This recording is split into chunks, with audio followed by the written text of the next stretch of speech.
Presentamos al tecnólogo médico Néstor Yaupe de la Universidad de la Frontera de Temuco, quien forma parte del directorio del Colegio de Tecnólogos Médicos en su temática Seguridad del paciente en imagenología de la Clínica Alemana de Temuco. ¿Está por ahí, Néstor? Ahí está, Néstor. Bienvenido, Néstor. Muchas gracias por tu espacio. Te dejamos estos 45 minutos. Recordar que están incluidas las respuestas, preguntas y respuestas de nuestros participantes. Muy bien. Muy buenos días a todos los presentes. Un gusto estar participando de esta instancia. De verdad que pienso que son temáticas sumamente relevantes en nuestro trabajo. Así que, bueno, sin más preámbulo, vamos a la presentación.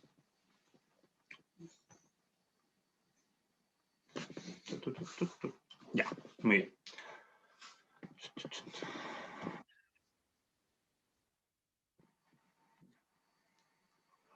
Muy bien. Bien, como ya indicaba... Muy bien.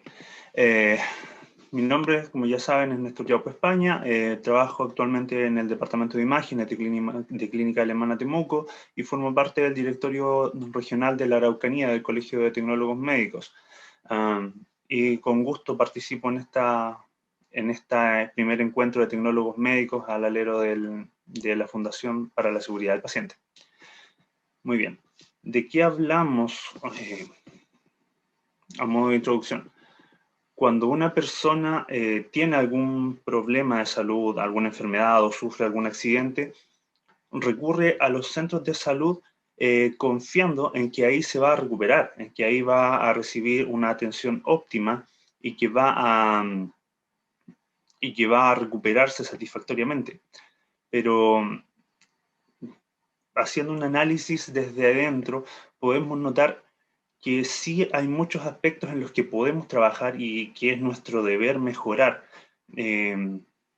Personalmente siempre me hago la pregunta, ¿la atención que yo estoy brindando es la atención en salud que me gustaría recibir o que me gustaría que recibiera, por ejemplo, un familiar mío, mi padre, mi madre, algunos de mis hermanos o mi esposa o alguno de mis hijos? Es algo que de verdad me hizo explotar la cabeza en el momento en que me hice ese cuestionamiento, y de ahí en adelante que decidí empezar a trabajar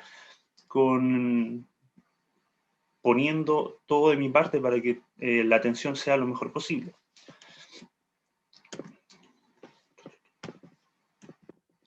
Muy bien. Según la OMS, la seguridad del paciente es una reducción del riesgo de daño asociado a la asistencia sanitaria a un mínimo aceptable. El gran objetivo es reducir el daño y tratar de minimizar las consecuencias de los errores, ya que el error es algo inherente a la condición humana. Les voy a explicar un poco acerca de lo que vamos a hablar aquí en esta ruta de la presentación. Primero vamos a hacer un contexto de la seguridad del paciente, porque fue muy interesante para mí estudiarlo, cómo surge todo el movimiento de seguridad del paciente y cómo se sitúa como una problemática prioritaria en salud. Después vamos a hablar un poco de la cultura de seguridad del paciente, qué es, cuáles son sus objetivos, qué es lo que se busca. Después vamos a adentrarnos en la normativa chilena de seguridad enfocado en los servicios de imagenología, para terminar dando algunas recomendaciones de seguridad del paciente en nuestros servicios y, bueno, algunas recomendaciones adicionales y para terminar con las conclusiones, lógicamente. Algunos conceptos importantes. Un incidente es cualquier evento que le ocurra a un paciente que no esté en el curso natural de su atención y que pueda o que efectivamente genere algún daño. Un evento adverso es cualquier evento que concretamente generó algún daño, ya sea leve o sea grave, en la salud de nuestro paciente. Y un evento centinela es cualquier incidente que genera un daño, ya sea grave o puede incluso llegar a significar la muerte de nuestro paciente. Entonces podemos ver que son conceptos que hay que tratar de disminuir y en lo posible evitar. Muy bien. El tema de la seguridad del paciente, en la literatura encontré que se empezó a estudiar a fines de la década de los 80 y durante toda la década de los 90. Pero en la mayoría de los textos citan este estudio que estoy mostrando en pantalla, que habla, bueno, que salió en 1999 y que hizo un análisis retrospectivo de 30.000 fichas en Estados Unidos, y se analizó si es que tuvieron algún incidente o algún evento adverso durante su hospitalización. Entonces se encontró que un 3,7% de los pacientes que fueron incluidos en este estudio sufrieron eventos adversos, que el 58% de esos eventos adversos eran prevenibles y que un 13,6% de todos esos pacientes tuvieron eventos adversos con resultado de muerte. Entonces fue bastante alarmante. Y a raíz de esta situación es que en 2002 la Organización Mundial de la Salud, en su asamblea número 55, hace un llamado a todos los países participantes a prestar atención al problema que en ese momento lo titularon al eventual problema de la seguridad del paciente, pero hoy sabemos que es algo que debe ser prioritario en nuestro quehacer. Muy bien. También quiero hablarles un poco de este artículo que encontré, también de Estados Unidos, que fue publicado en 2016. El título es bastante llamativo, así como bastante alarmante. Error médico o error en atención de salud. La tercera causa de muerte en los Estados Unidos. Bueno, este estudio básicamente hizo un análisis de una serie de estudios previos, y acá están los datos. Perdón, acá están los datos de los estudios que se incluyeron, los años de esos estudios, la cantidad de fichas de pacientes hospitalizados que se incluyó. Bueno, finalmente se hizo un promedio de la cantidad de eventos adversos encontrados, de la cantidad de muertes encontradas. Se promedió también todos los datos de este estudio y se hizo una extrapolación a todas las pacientes hospitalizados durante el año 2013 en Estados Unidos. Y con eso se llegó al número de 251.000 muertes por errores médicos o errores de atención de salud en Estados Unidos, y que lo situó a tercer lugar, en el tercer lugar de las causas de muerte más numerosas. Entonces, ese es como ellos lo justifican. Y en realidad causó harto revuelo también, fue bastante llamativo este estudio en sí. Además, en este estudio proponen 3 pasos que nos ayudarían a disminuir la cantidad la cantidad de errores y las consecuencias de los mismos. El primer paso es hacer los errores más visibles, es decir, declararlo. Cometí un error con tal paciente en tal momento bajo ciertas circunstancias. El segundo es generar una respuesta a este error, buscar medidas para disminuir las consecuencias a nivel institucional y personalmente hacer un aprendizaje de ese error. Y como tercer paso, buscar hacer estos errores menos frecuentes, generar medidas que nos ayuden a disminuir la posibilidad de cometer este tipo de errores. A nivel latinoamericano encontré este estudio que fue súper interesante, que incluyó a 5 países de acá de Latinoamérica y 58 hospitales de esos 5 países. En resumen, encontraron un 10% de pacientes hospitalizados que sufrieron algún evento adverso durante su hospitalización. Determinaron que el 60% de esos eventos adversos eran prevenibles y que el 6% de todos los pacientes que sufrieron eventos adversos tuvieron un resultado de muerte. Entonces se condice bastante con lo que ya veníamos viendo. Muy bien. Encontré este artículo descriptivo de lo que es seguridad del paciente y cultura de seguridad, publicado acá en Chile el año 2017. Nos habla de que la calidad asistencial en sí tiene 3 aspectos grandes que se pueden analizar por separado.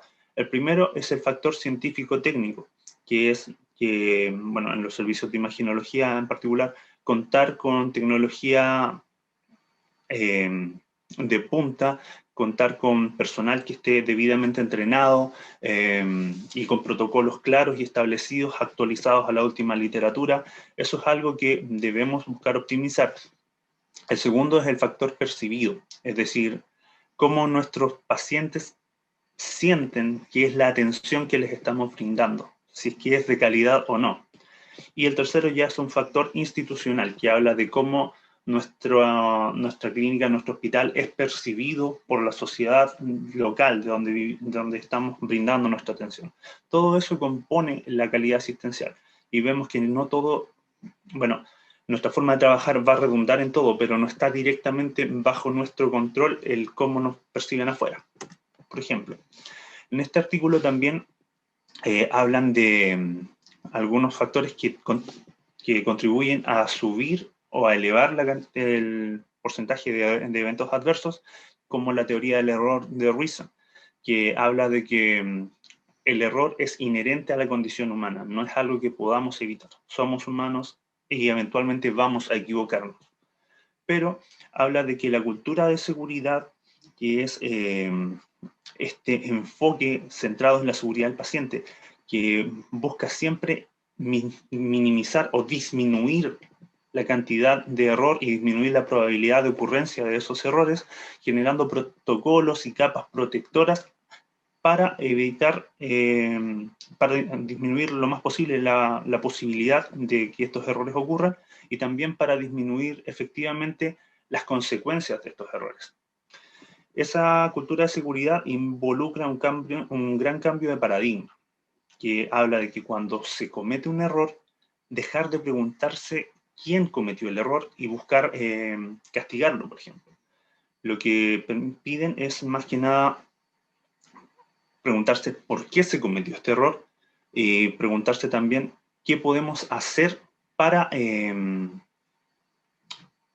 disminuir las consecuencias, para evitar que vuelva a suceder. Además, habla de que el error ya deje, o sea, el aprendizaje de los errores deje de ser un proceso individual. Yo me equivoco, yo aprendo la lección y yo no la vuelvo a cometer, sino que pase a ser algo más transversal, que como equipo, chuta, perdón, es como, wow, alguien cometió un error, hacer un análisis de por qué se produjo ese error, qué condiciones del servicio pudieron haber contribuido, qué condiciones personales contribuyeron, y buscar generar un protocolo claro o medidas concretas que nos ayuden a disminuir esa probabilidad y hacer un aprendizaje grupal, que es lo óptimo porque es mucho más rápido aprender de los errores de todo el servicio que de los errores propios solamente. Este framework de la Universidad de Manchester también hace un análisis importante de qué es la cultura de la seguridad y de las etapas de la cultura de seguridad en la que se pueden desenvolver algunas de las instituciones. Entonces hablamos de que la fase patológica, que es la más nociva para el paciente, es como, ¿para qué nos vamos a preocupar de la seguridad del paciente si no hay un castigo, si es que nadie nos pilla, si es que no nos descubren cometiendo estos errores, o si nadie lo controla, si nadie lo supervisa? Eso es tremendamente riesgoso y es algo que lamentablemente se ve. La fase reactiva es como cada vez que hay algún evento adverso grave, se toman medidas. Claro, ayuda a evitar futuros errores, pero tampoco es lo óptimo. La fase calculativa o burocrática es como tenemos sistemas de manejo, tenemos sistemas de contingencia, pero no tenemos nada preventivo. La fase proactiva busca precisamente anticiparse a estos errores, generando protocolos, generando medidas concretas. Y la fase generativa es cuando el sistema completo está centrado en la atención de salud. Y eso involucra un compromiso transversal de la institución, desde los cargos directivos hasta el personal que finalmente es quien hace las tareas. También debemos estar comprometidos a nivel individual. Y eso creo que es el paso que más está costando en este momento. Muy bien. Los objetivos de la seguridad del paciente: mejorar la identificación de pacientes, generar una comunicación efectiva entre los que brindamos atención en salud, generar una entrega de medicamentos segura, reducir daños asociados a los sistemas de alertas clínicas también debe ser algo prioritario que se propone en este artículo. Reducir riesgos de infecciones asociadas a la atención sanitaria, lógicamente es algo que tenemos que tener como prioritario. y que el hospital también identifique, o institución de salud, identifique los riesgos inherentes a la población local. Podemos ver que según el emplazamiento de nuestra institución de salud, son diferentes los riesgos ambientales a los que están expuestos nuestros pacientes y también debemos considerarlos al momento de brindar objetivos de seguridad. En Chile, muy bien, les había mencionado que en el 2002 la Organización Mundial de la Salud hizo este llamado a preocuparse del ítem de seguridad del paciente.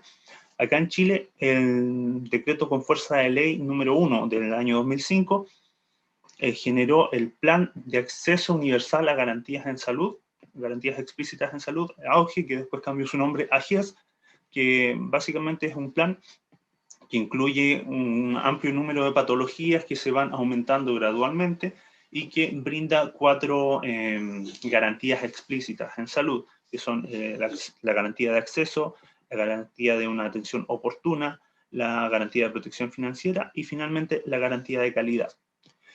Asociado a esta garantía de calidad, se genera todo un sistema de acreditación en calidad para todos los prestadores de salud, públicos o privados, que quieran entregar atenciones asociadas a estas patologías incluidas en este plan. Entonces, básicamente todas las instituciones tienen que acreditarse porque son las patologías más frecuentes y son las que más retorno le entregan a las instituciones.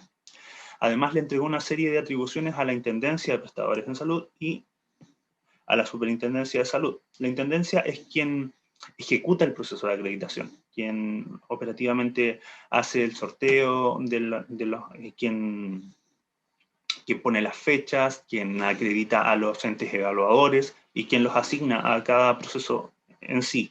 Y la Superintendencia de Salud es el ente que supervisa todo este proceso. Bueno, además, para las instituciones que no están sometidas al proceso de acreditación aún, rige la norma técnica 154, que es transversal a todos los prestadores y que exige que existan protocolos de seguridad y calidad, que existan reportes de eventos adversos y centinelas, que hayan reportes de caídas y protocolos de prevención, obviamente, y que haya un programa de control de infecciones asociadas a la atención de salud. Durante el proceso de acreditación, el documento que rige este proceso para los servicios de imagenología es el Manual del Estándar General de Acreditación. Básicamente, cuando una institución se presenta a la acreditación, se evalúan 9 ámbitos, y cada ámbito puede tener uno o más componentes, que son como el desglose de este aspecto fundamental de salud, y cada componente puede tener una o más características. Entonces, son una gran cantidad, no las vamos a mencionar acá debido a lo acotado del tiempo, pero el documento es bastante extenso, es de cerca de 100 hojas. Y cada una de estas características va asociada a un elemento medible que es como en el fondo se va a hacer la comprobación de que se está cumpliendo esta característica de calidad.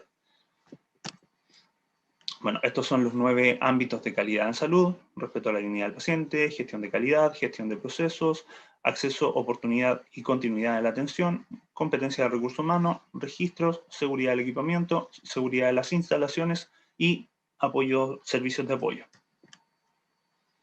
Bueno, este es un ejemplo de una característica de calidad, que es en el primer ámbito de respeto a la dignidad del paciente.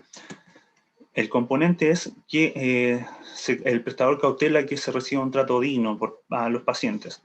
La característica es que haya una carta de derechos y deberes de los pacientes que sea clara, que sea legible, y el verificador es que ese instrumento esté presente en el lugar. Entonces es algo que van a evaluar en terreno las entes acreditadoras. Y los puntos de verificación, que es el lugar físico donde se hace esta evaluación, es el sector de acceso a nuestro servicio de imagenología y una sala de espera 1 y 2. Muy bien. Quise poner acá estas 9 características de calidad que van a evaluar en los servicios de imagenología en la legislación chilena, precisamente porque tienen una del universo de características que son muy numerosas, estas 10 son obligatorias. ¿Qué quiere decir?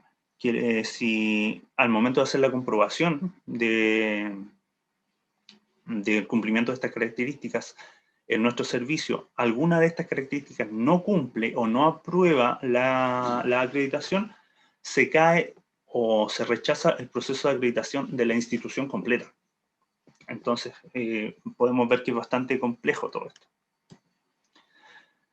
Este documento también viene asociado a la pauta de cotejo. Está dentro del mismo documento y esta es la segunda parte, que es en el fondo cómo se va a hacer la evaluación. Podemos ver que para cada una de las características la manera de medirlos es si es que hay algún responsable de alguna materia o característica en específico, si es que hay documentos descritos y físicos, así como ya sean institucionales o no, que traten cierta materia, si es que hay algún indicador y umbrales de cumplimiento y las mediciones periódicas que se van haciendo, si existe constancia de que se han realizado estas evaluaciones y se constata en terreno también es una forma de verificar que se estén cumpliendo. Muy bien, según lo que hemos hablado, el tema de acreditación es bastante amplio y bastante estricto, pero aún así podemos ver que se generan algunos vacíos legales, por lo menos acá en la normativa chilena. Por ejemplo, en el quinto ámbito de competencias del recurso humano, el componente número 1 habla de que los técnicos y profesionales estén habilitados para trabajar. Eso quiere decir presenten un título o certificado de título de alguna institución educacional reconocida por el Estado de Chile. Podemos ver que eso aplica muy bien para enfermeras, para matronas, para técnicos y para paramédicos. Pero, bueno, y los concursos de los médicos también, como son con una legislación aparte, son sumamente específicos, piden acreditar especialidades y otras características. Pero los tecnólogos médicos nos piden solamente el título de tecnólogo médico, cuando sabemos que, por lo menos acá en Chile, los planes o las mallas curriculares son sumamente diferentes. Son el primer año y medio de plan común y 3 años y medio o 4 años de estudios diferenciados según la institución. Entonces, las competencias que pueda tener un tecnólogo, por ejemplo, de imaginología, de oftalmología o de otorrinología, son muy diferentes. Lo mismo pasa con laboratorio clínico de hematología y morfofisiopatología. Son realmente, somos una misma profesión, pero son menciones muy, muy diferentes entre sí. Entonces, ¿qué genera este vacío legal? Que hayan algunas instituciones en donde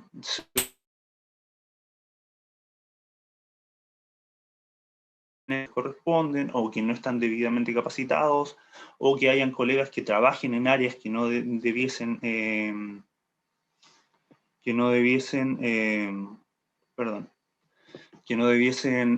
estar operando ahí. Entonces eso es bastante complejo y a mi parecer debiese ser un poco más específico. ¿Qué brinda el hecho de que hayan profesionales idóneos trabajando en el servicio de imaginología? El tema de que haya una protección radiológica que sea optimizada, que sea bien estricta, que hayan investigaciones optimizadas bajo parámetros que sean más estandarizados también, que hayan protocolos e indicadores ajustados a la realidad del servicio, que se hagan mediciones que realmente sean útiles, que se soporte de manera científica las decisiones clínicas y que haya una subespecialización óptima por cada una de las técnicas de diagnóstico que se desarrollen dentro de nuestro servicio. Específicamente en los servicios de imaginología, encontré este artículo que es súper útil y súper bueno, es un artículo conjunto de la Sociedad Europea de Radiología y la Federación de Sociedades de Radiógrafos o de Radiografistas de Europa. Entonces parte hablando de la seguridad en el trabajo diario enfocado en la radioprotección. Noté que habían algunas diferencias con lo que se hace acá. En la justificación de los exámenes, ellos proponen, por ejemplo, que los servicios de imaginología de manera local generen guías clínicas con indicaciones claras de en qué patología o bajo qué condiciones pedir cuáles exámenes, y que eso sea ampliamente distribuido entre los clínicos de los servicios para que se optimice el recurso de los exámenes y se disminuya también la exposición innecesaria a radiación ionizante. La optimización del uso de la radiación.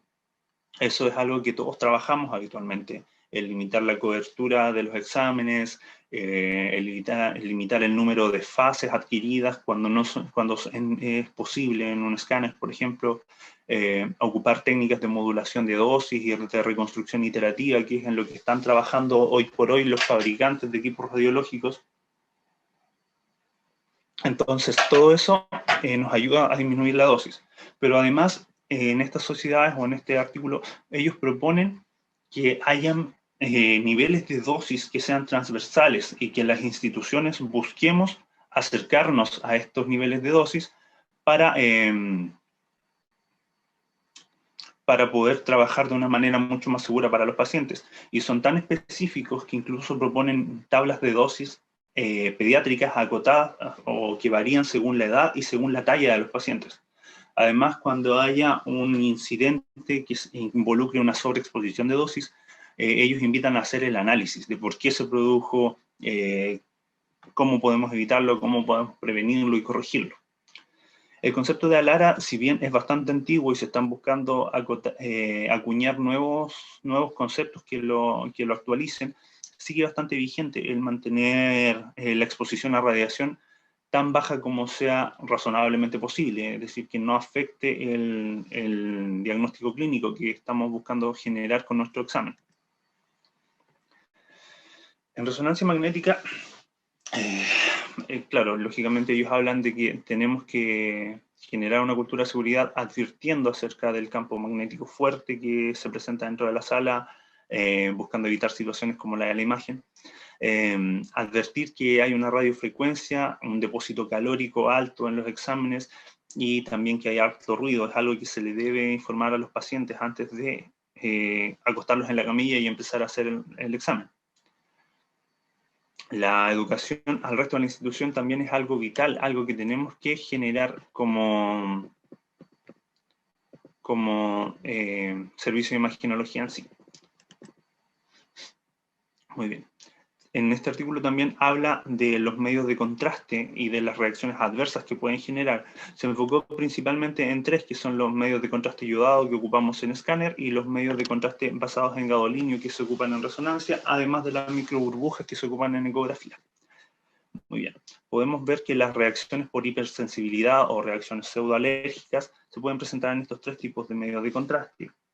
La nefrotoxicidad es una reacción que sabemos que es propia de los medios de contraste iodado y de los medios de contraste de gadolinio, pero a dosis muy, muy altas, que no están actualmente en uso clínico, pero que en su momento sí lo estuvieron.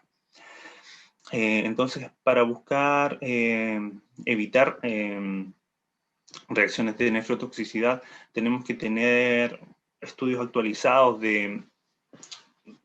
manejarnos según guías clínicas propuestas que estén actualizadas en la evidencia. Con respecto al uso de medio de contraste iodado, en conjunto con la metformina y el riesgo de acidosis láctica, podemos ver que también es algo propio de los medios de contraste iodado, y tenemos que tener claros los límites de velocidades de filtración, que son 30 ml por minuto para inyección venosa y 45 ml por minuto para inyección arterial. Bajo esos niveles de filtración no debiésemos hacer una inyección intravascular de medio de contraste iodado. El riesgo de fibrosis sistémica nefrogénica es algo también que es propio de los medios de contraste basados en gadolinio en este caso, y que, bueno, conocemos que en general podemos inyectar pacientes, excepto los pacientes que están en diálisis o que tienen velocidades de filtración muy, muy bajas, porque el riesgo de fibrosis es muy, muy alto en estos pacientes. Entonces, eso también es algo que tenemos que tener claro y protocolizado en nuestro servicio, y además de ampliamente difundido entre el personal clínico de nuestra institución. Los depósitos de restos de los medios de contraste en cerebro y en otros órganos es algo que se está estudiando relativamente hace poco, pero que se sabe que ocurre. Particularmente el gadolinio, se ha descubierto que se deposita en los núcleos de la base del cerebro y en el tronco encefálico, y que desde una dosis ya se presenta a largo plazo un depósito de gadolinio. Entonces, no se sabe exactamente qué problemas de salud puede acarrear a largo plazo, pero se sabe que está ocurriendo y que hay que tener cuidado con eso. La tirotoxicosis habla también, como su nombre lo indica, una reacción de la tiroides que es propia al medio de contraste iodado de escáner, que genera una hiperfunción en la etapa aguda y que puede generar inflamación y pérdida de función a largo plazo. Entonces, para prevenir todo este tipo de reacciones adversas, tenemos que tener como medidas de seguridad una encuesta actualizada y que pesquise los factores de riesgo pertinentes. Es algo que cada 1 o 2 años el Colegio Americano de Radiología va lanzando una actualización de su manual de manejo de medio de contraste, y nosotros tenemos que mantenernos al día y vigentes con eso. He visto encuestas que hasta el día de hoy preguntan, por ejemplo, por alergias a los mariscos, y sabemos que el yodo orgánico hace más de 20 años se quitó de los factores de riesgo para reacciones adversas, pero hay instituciones que siguen preguntando por ello. Tenemos que tener protocolos de prevención claros de reacciones adversas al medio de contraste y también protocolos de protección renal. Tenemos que tener en el servicio un carro de paro equipado y vigente, hacer una revisión periódica de los insumos que están por vencer, de los medicamentos, hacer el recambio. Eso es algo que tiene que hacerse. Son raras, muy raras las reacciones adversas de riesgo vital en un servicio de imagenología, pero eso no tiene que ser una excusa para no mantener un carro vigente. Y además, el personal del servicio tiene que estar entrenado en situaciones de emergencia y tiene que tener el protocolo de incidente crítico vigente e internalizado. Tenemos que tenerlo así como tatuado en nuestro subconsciente, el protocolo de manejo de un incidente crítico. Muy bien, hablando de reacciones renales, tenemos la nefrotoxicidad, que como sabemos está ampliamente difundido. Los factores de riesgo son una edad avanzada, mayor a 70 años, enfermedad renal crónica conocida, dosis grandes o múltiples de medio de contraste, enfermedades concomitantes que disminuyan la función renal como diabetes, hipertensión, por ejemplo. Entonces, en todos estos pacientes vamos a tener que tener sí o sí mucho cuidado. También tenemos que tener protocolos claros de protección renal, si es que vamos a tener protocolos que incluyan medicación, si solamente ocupamos hidratación, en qué pacientes. Eso es algo que tiene que estar hecho a nivel local en nuestra institución y difundido hacia los servicios clínicos. También, lógicamente, podemos limitar la dosis cuando sea necesario, es algo que debemos hacer. El uso de metformina, como ya lo había mencionado hace un ratito, tiene límites claros para inyección venosa y para inyección arterial. Y bueno, pacientes que están en diálisis, no vamos a buscar, los pacientes que están en diálisis ya tienen un daño renal instalado, entonces uno puede perfectamente inyectar medio de contraste iodado, porque la diálisis hace una limpieza y lo retira. Hay que tener cuidado si es que tienen algún grado de función renal, proteger ese poco nivel de función renal, porque es algo que les ayuda bastante en su calidad de vida. Pero como lo había mencionado, los pacientes en diálisis o que tienen una función renal muy disminuida no se pueden inyectar en medio de contraste basado en gadolinio para una resonancia magnética, y eso es algo que tenemos que tener muy, muy claro. Muy bien, las reacciones por hipersensibilidad o pseudoalérgicas. La última actualización del Colegio Americano habla de que el mayor factor de riesgo y al que debiésemos considerar es que nuestro paciente tenga una historia personal previa de reacciones adversas moderadas o severas. El protocolo, bueno, como medidas de prevención tenemos que tener claro un protocolo de premedicación, sea oral o sea endovenoso, en qué paciente se va a ocupar, cuáles son los tiempos y los medicamentos según la realidad de nuestro servicio. Tenemos que tener también el protocolo de tratamiento de las reacciones adversas según su severidad. El carro de paro tiene que estar vigente y equipado por las razones que les hablaba hace poco.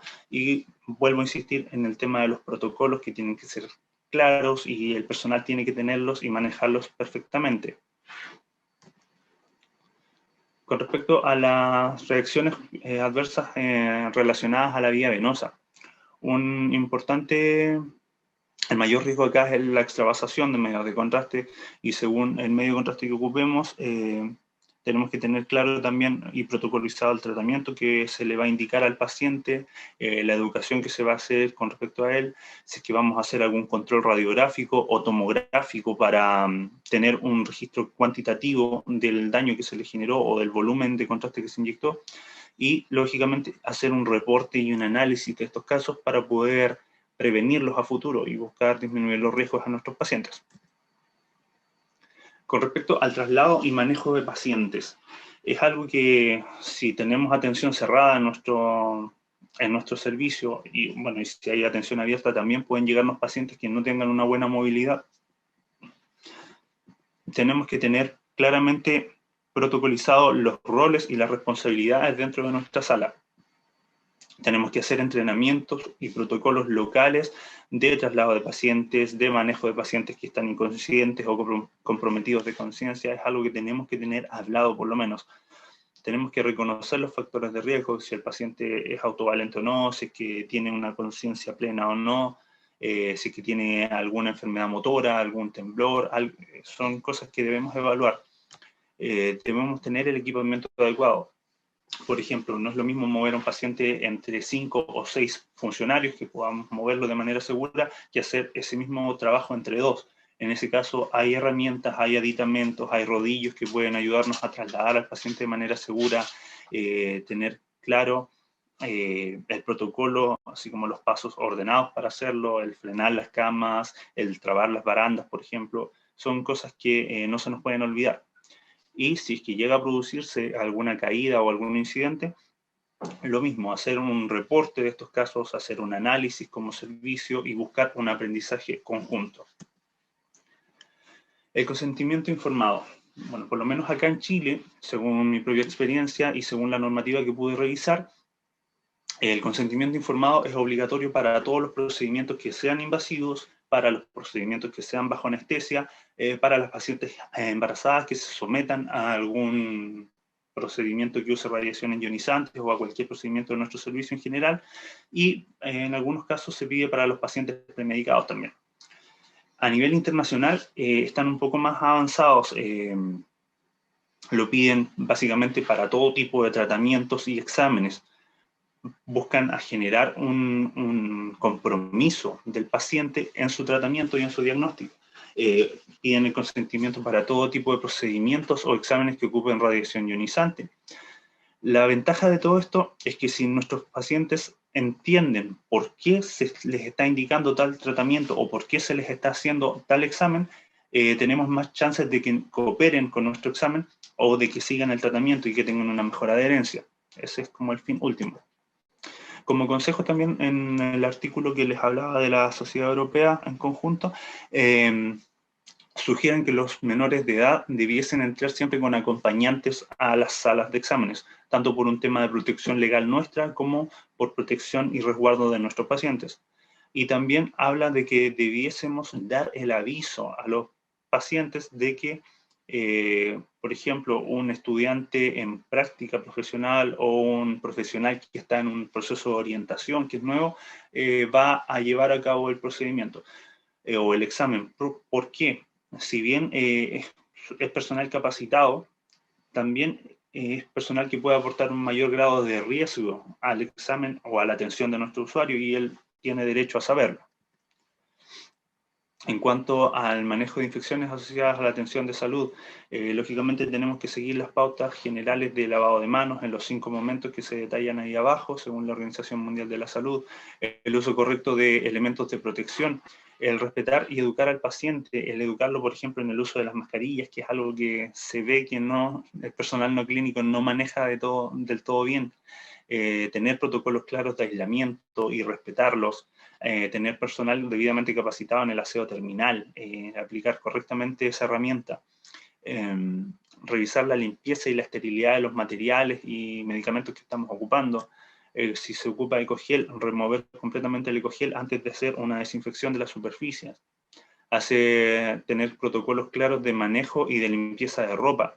Si la ropa se contamina, cómo la vamos a eliminar, cómo la vamos a marcar, dónde la vamos a enviar, es algo que tiene que estar debidamente normado en nuestra institución. Y además buscar y entregar inyecciones seguras. En cuanto al manejo de la información clínica y la seguridad del paciente, tenemos que, bueno, hay aspectos claros que debemos respetar. Por ejemplo, el resguardar los datos de nuestros pacientes es algo primordial. Tener un sistema GIS, RIS y PACS de alta calidad que entregue un manejo adecuado de la información que estamos tratando. El acceso regulado a los datos clínicos, es decir, no puede ser algo que esté abierto a toda la comunidad hospitalaria, tiene que ser acotado a las personas que estamos involucradas en el proceso diagnóstico del paciente. Lógicamente tenemos que tener autorización de nuestro paciente para compartir algún tipo de información, ya sea alguna imagen, sea algún informe, cualquier tipo de información. Quise hablar también, para finalizar, del burnout y la fatiga laboral, que es algo que también mencionó en la charla anterior la colega. Muy bien, que básicamente es un estado mental de cansancio permanente que deriva de un estrés prolongado y que genera que como profesionales no estemos tan comprometidos y tan proactivos en la atención de salud. Entonces, para prevenir este tipo de síndrome en el personal, el empleador o la institución debiese tener, por ejemplo, una carga laboral adecuada al horario y a la capacidad de cada profesional y cada trabajador, reducir las situaciones de estrés prolongado. Ahora en la pandemia es bastante difícil poder reducir el estrés porque es permanente. Llevamos ya 2 años en esto y no se ve que vaya a terminar pronto, pero debemos buscar instancias que nos permitan liberar un poco el estrés que nos genera todo esto. Fomentar la integración y el buen trato dentro de nuestros ambientes laborales, fomentar un estilo de vida equilibrado y saludable, reducir el trabajo fuera de horario es una medida bastante útil para disminuir la fatiga laboral, reducir la soledad del personal, fijar metas y objetivos razonables. Esto es sumamente útil porque generalmente los jefes, las jefaturas y los cargos directivos tienden a querer aumentar la producción, aumentar las metas, y es algo que no siempre va tan aterrizado a la realidad de nuestros servicios. Y lógicamente disponer de ayuda profesional accesible y confidencial para tratar este tipo de problemas es algo que como trabajadores nos va a ayudar mucho a disminuir la incidencia de este síndrome. Recomendaciones adicionales de seguridad. Muy bien. Algo que me parecería interesante y que he visto en algunas instituciones es implementar una pausa de seguridad, así como la lista de verificación quirúrgica que se implementa en pabellón. En los servicios de imágenes pudiésemos tener también una pausa de seguridad que debiésemos implementar cada uno, que es antes de cada examen preguntarnos, ¿es el paciente correcto? Preguntarle cuál es su nombre, buscar que se identifique. Hablamos de ver que sea el examen correcto, que sea el lado correcto, que el examen que se pide en la orden se correlacione con la historia clínica, y revisar a conciencia la orden médica y también la encuesta de seguridad que se está haciendo. Esa es una pausa que muchas veces uno puede omitir en el estrés de trabajar y producir rápido, pero es algo que debiésemos darnos el tiempo porque redunda o incide directamente en la seguridad de nuestros pacientes. Tenemos que tener o buscar generar un sistema de notificación y aprendizaje para hacer una gestión grupal del conocimiento. Como decía hace un momento, si es que se produce un error, poder reportarlo y tener la seguridad de que no va a haber una actitud punitiva o buscar el castigo de parte de nuestras jefaturas, sino que el reporte se ocupe para hacer un análisis y poder hacer un proceso de aprendizaje conjunto a nivel de servicio para poder mejorar la atención.